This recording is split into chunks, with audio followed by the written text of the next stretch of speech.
Hello बच्चों, let's see this question. A hydrogen sample is prepared in a particular excited state. Photons of energy 2.55 electron volt get absorbed into the sample to take some electron to a further excited state B. Find the orbit numbers of the state A and state B. Given the allowed energies of the hydrogen atom, E1 is equal to minus 13.6 electron volt, E2 minus 13.4 electron volt, E3 minus 1.5 electron volt, E4 minus 0.85 electron volt and E5 minus 0.54 electron volt. तो basically इस question में हमें पूछा क्या है बच्चों।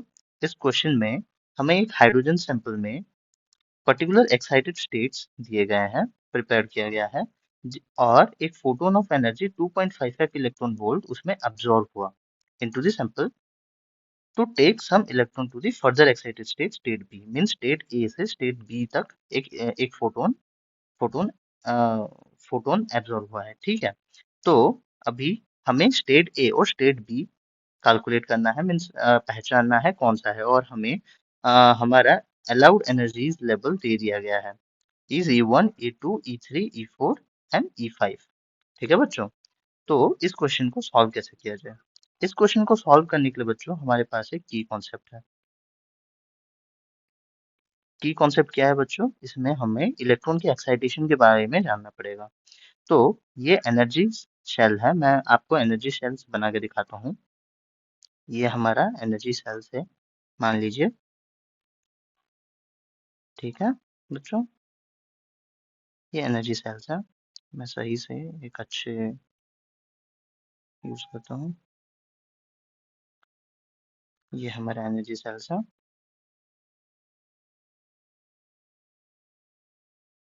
A2, A3 energy sales है।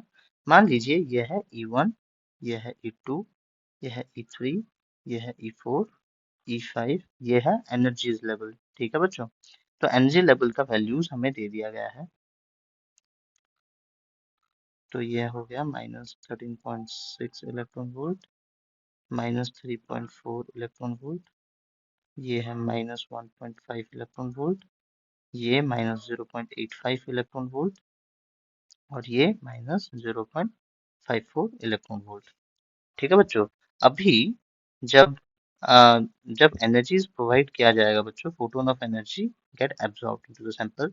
तो जब photon of energy 2.55 electron volt का एब्जॉर्ब होता है बच्चों, तो इलेक्ट्रॉन एक्साइट करेगा।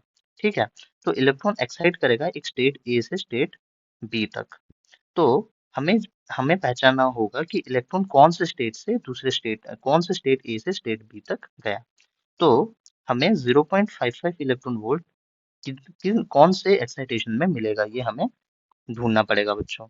तो हम देखते हैं कि -0.85 माइनस -3.4 इलेक्ट्रॉन वोल्ट, ये हमें एग्जैक्टली 2.55 इलेक्ट्रॉन वोल्ट देता है। ठीक है बच्चों, तो इसका मतलब क्या है कि इलेक्ट्रॉन E4 मीन्स अगर हम एनर्जी E4 से सब्ट्रैक्ट करते हैं E2 को, मीन्स अगर इलेक्ट्रॉन E2 से E4 तक जाता है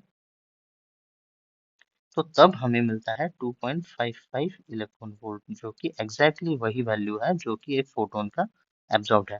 तो बच्चों ऐसा कभी नहीं हो सकता कि इलेक्ट्रॉन इस बीच तक कहीं एक्साइट हो या फिर इस बीच में कौन सा कोई वैल्यू में एक्साइट हो। एग्जैक्ट नंबर्स आने चाहिए जो कि इन दोनों के बीच में सेपरेशंस हैं, इन सेपरेशन के बीच में या फिर ऐसे कोई सेपरेशंस में होना चाहिए।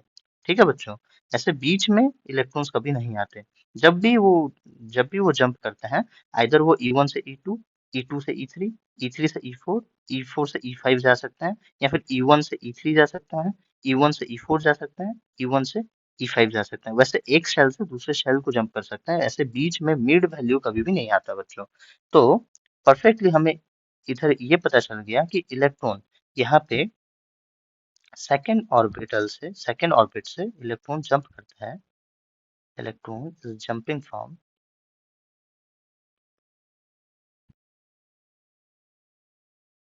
second orbit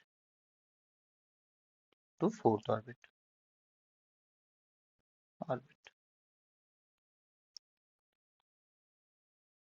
तो बच्चों, हमारा जो स्टेट ए है वो है 2 इन सेकेंड ऑर्बिट, और स्टेट बी है वो है 4, जो कि है फोर्थ ऑर्बिट। ये हमारा आंसर है बच्चों। Hope you understood this well. Thank you.